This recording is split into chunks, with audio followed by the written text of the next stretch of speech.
Hi everyone, so it's our turn to do the assembly today. Hi everybody. So we want to talk to you about a really important event that's happening this Friday, and we're going to start by talking to you about this guy. So you'll probably recognise Colonel Tom Moore, now a colonel. He celebrated his 100th birthday in the most amazing way.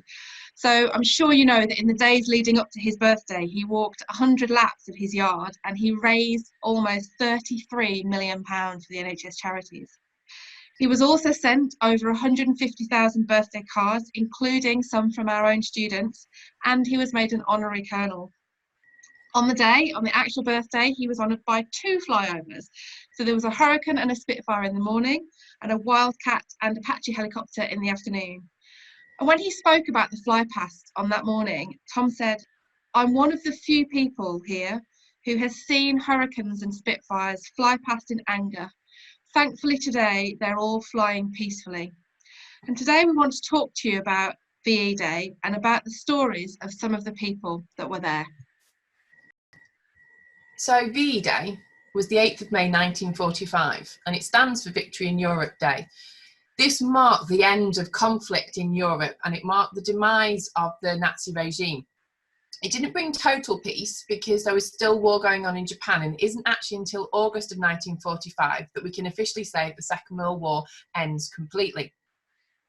But there was huge celebrations in the UK with street parties and the royal family coming out on the balcony of Buckingham Palace, all because this war had been at home as well. The civilians of the UK had faced the Blitz, and because of that, they were now celebrating peace, safety, and being able to stand out on their streets and celebrate. VE Day wasn't just celebrated in the UK either.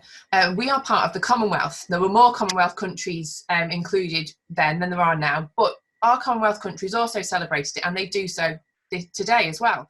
So what will happen is in Canada, parts of America, Australia, New Zealand, you will see VE Day celebrations where we all mark the fact that 75 years ago, war ended in Europe and Commonwealth soldiers got to return home. Australian soldiers who hadn't been home for the length of the war got to go and see their families again. Same for Indian soldiers, etc. So this isn't just a significant day in the UK, it's significant worldwide.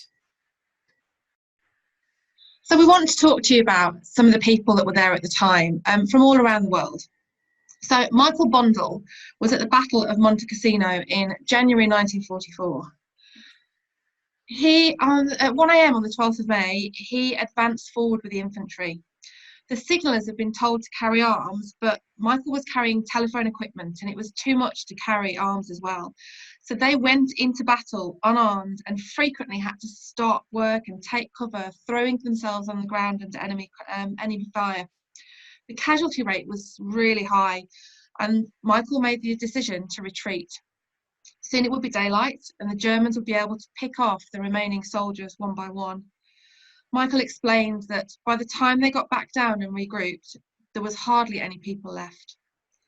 The troops who fought in Italy rather than France, these were labelled D-Day dodgers because it was thought they had an easier job to do. Based on Michael's account, that really doesn't seem fair.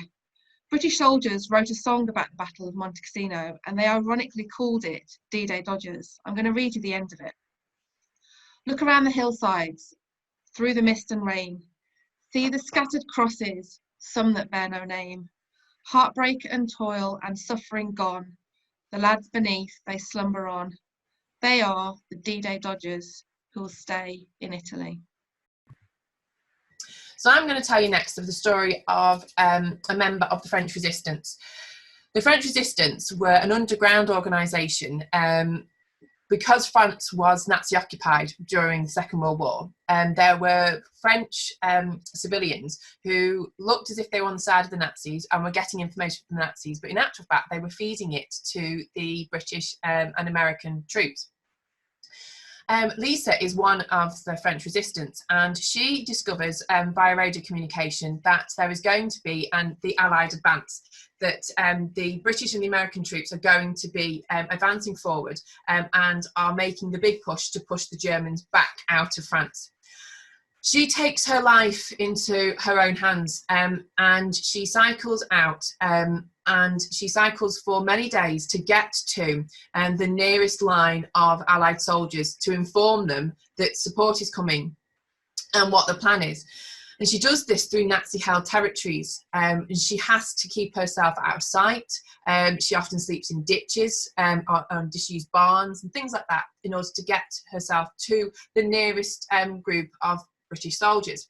She gets them, she passes the information on, but then what she realises is her job isn't done. She's got to now make sure that the Germans are pushed back. So what she starts to do is she starts going around and collecting whatever resources she can, weapons, food, etc., that she can then distribute amongst the French resistance and the Allied troops to make sure that everybody has what they need, but also, more importantly, there's nothing left that the Germans might be able to use to strengthen them as they're being pushed back. And she goes around and she does this and she collects this. And the work of the French resistance was really significant to the reason why, in the end, the Allied troops were able to push the Germans back across France and back into Germany, because they were able to gather that information and give ideas of directions and the way in which actually it might be useful if we go this way rather than that way, because in actual fact the Germans aren't guarding this area. And it really changed the shape of the Second World War. So the Royal British Legion want us all to remember on VE Day, and we should all remember on VE Day. Churchill says, if we are together, nothing is impossible. If we are divided, all will fail. And VE Day kind of symbolised that, because Churchill really felt that the Second World War was something that the British could be proud of in the end, because of the way in which everyone came together.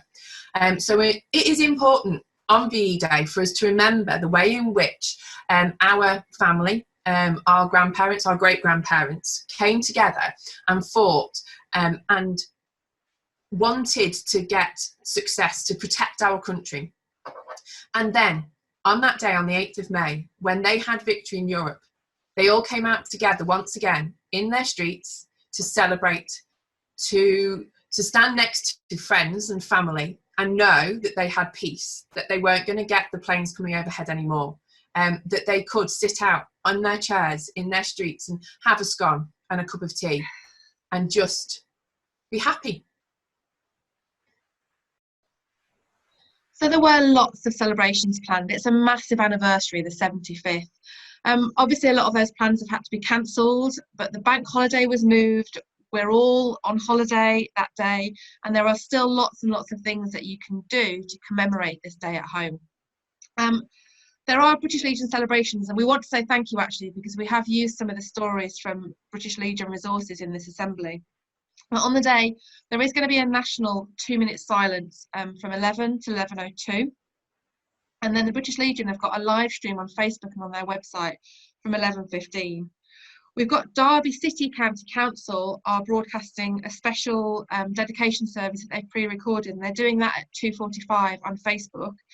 And then at 3 p.m, there's a nation's toast. So that's a great one to tune into. It's a toast to the heroes of World War II. You can raise a glass, you can cheer and clap on your doorstep. You might have a virtual meetup with people, with your family or your friends, and say, to those who gave so much, we thank you. Mrs. Robinson sent out some resources. I did. So I've sent out to you some resources to do with bunting for your houses. So one of the things that the national celebrations wanted to do was they wanted to get us all decorating our houses, and so they created some templates for us, which I've emailed out to you all. So print some of them off, get some colouring in done, and then decorate the fronts of your houses with your bunting. Alternatively, just go red, white and blue, go for the colours of our flag, and decorate your house just to show that you are patriotic, that you are celebrating, that you are marking it. We've also asked you to participate in a competition with the History Department, looking at different ways in which we can mark VE Day, poems, a children's book, a mural, whatever. You get those across to us, and we'll be sharing some of those entries on our social media on Friday as well, so that we can show that Craigs as a community, albeit a virtual community at the moment, are also pulling together to mark VE Day. That's fantastic. I know we've printed out some of that bunting at home and have started colouring it in ready. You could also bake some cakes. You could look up some wartime recipes for the kind of things you can make. I know first families are planning to have scones and afternoon tea. If you have a look on Facebook, if you have a look at the Big Neighbourhood VE Day 75 Family Festival at Home, that's quite a mouthful. They've got lots of resources on there, more things to display or make some selfie props, and they've got a massive virtual party going on that day. You could do some research of your own and find out how Ashbourne celebrated VE Day. What games might children at school have played at the time? And do you have any family members who were there that you could call on that day and talk to them about their own experiences? In the evening, we've got VE Day 75, which is a musical celebration from 8 till 9 on BBC One. And then there's a sing-along at 9 o'clock if you're still up then, again on BBC One, of the classic We'll Meet Again. We hope you still have a chance to commemorate and celebrate on the day, and we'd love to see pictures of the kind of things that you've been up to. And now, just to finish off this assembly, we've got something a little bit special for you. We've got a recording of the speech that Churchill gave on VE Day, and you might recognise some of the faces involved.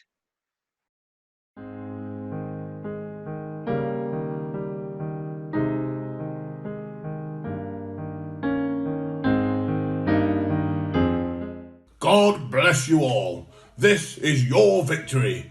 It is a victory of freedom in every land. In all our long history, we have never seen a greater day than this. Everyone, man or woman, has done their best. Everyone has tried. Neither the long years, nor the dangers, nor the fierce attacks of the enemy have in any way weakened the independent resolve of the British nation. God bless you all. My dear friends, this is your hour. This is not a victory of a party or of any class. It's a victory of the great British nation as a whole. We were the first in this ancient island to draw the sword against tyranny. After a while, we were left alone with the most tremendous military power that has ever been seen. We were alone for a whole year. There we stood, alone. Did anyone want to give in? Were we downhearted? The lights went out and the bombs came down. But every man, woman and child in the country had no thought of quitting the struggle. London can take it. So we came back after long months, from the jaws of death, out of the mouth of hell, while all the world wondered, when shall the reputation and faith of this generation of English men and women fail? I say in the long years to come, not only the people of this island, but the world, wherever the bird of freedom chirps in human hearts, look back to what we've done, and they will say, do not despair, do not yield to violence and tyranny, march straight forward and die, if need be, unconquered. Now we have emerged from one deadly struggle. A terrible foe has been cast on the ground and awaits our judgment and our mercy. But there is another foe who occupies large portions of the British Empire. A foe stained with cruelty and greed, the Japanese. I rejoice we can all take a night off today and another day tomorrow. Tomorrow, our great Russian allies will also be celebrating victory.